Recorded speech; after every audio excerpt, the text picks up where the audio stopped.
I want to drill down into Cruz care, because there's a statement you made about Obamacare that has gotten a lot of attention since the debate. Here it is. We have seen now in 6 years of Obamacare that it's been a disaster. It is the biggest job killer in this country. Millions of Americans have lost their jobs, have been forced into part-time work, have lost their health insurance, have lost their doctors, have seen their premiums skyrocket.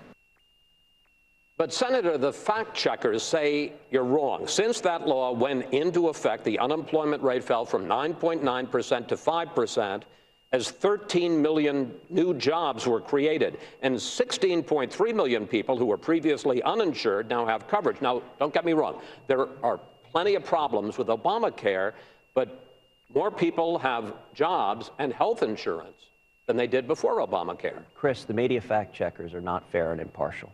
They are liberal editorial journalists, and they have made it their mission to defend Obamacare. Wait a minute. There's certainly no question that more people have jobs and more people have health insurance coverage. Yes, there is question. Number one, we have the lowest percentage of Americans working today of any year since 1977. That's a fact. But there have been 13 million jobs created, sir. That's a fact. The fact is that from 2008 to today, we've seen economic growth of 1.2% on average. Chris, don't interrupt me. I'll give an answer. That's changing the subject. 13 million new jobs have been created. And that is an historically slow rate of job creation. If you look at what has occurred in any previous year, you know, Obama's the first president never to have a year of 3% economic growth.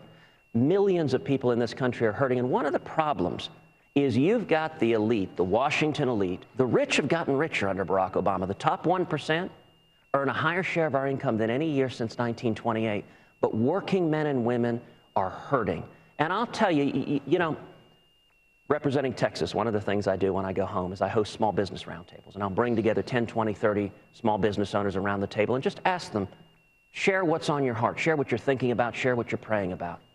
I have never done a small business table where at least half the small business owners didn't list Obamacare as the single biggest obstacle they are facing. Millions of Americans have lost their jobs, and the people who have been forced into part-time work, or have lost their health care, have lost their doctors, or have seen their premiums skyrocket. Let's talk, sir, about your alternative, what you say you would do after you repeal Obamacare, how you would replace it. And this is what you listed in the debate. Sell health insurance across state lines, expand health savings accounts, make insurance portable so you can take it with you if you switch jobs. Now, conservative think tanks say that those are all good ideas. They also say they would have almost no effect in giving people who are now uninsured health coverage.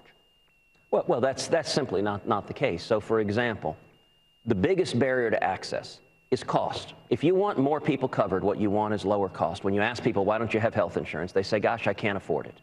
Allowing people to purchase health insurance across state lines would create a true 50-state national marketplace. That would drive down the cost and expand the availability of low-cost catastrophic coverage. But, sir, the Congressional Budget Office, nonpartisan, the National Center for Policy Analysis, certainly not a left-wing group, have both said that that kind of selling insurance across state lines would have minimal effect in expanding access.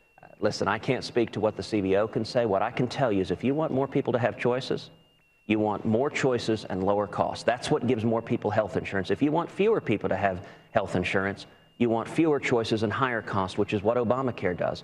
For example, President Obama told the American people that under Obamacare, the average family's premiums would drop $2,500. In fact, the average family's premiums have risen $3,000. Now, Chris, if you're a single mom, if you're struggling to feed your kids, $5,500, that is real money that you can't provide for your family.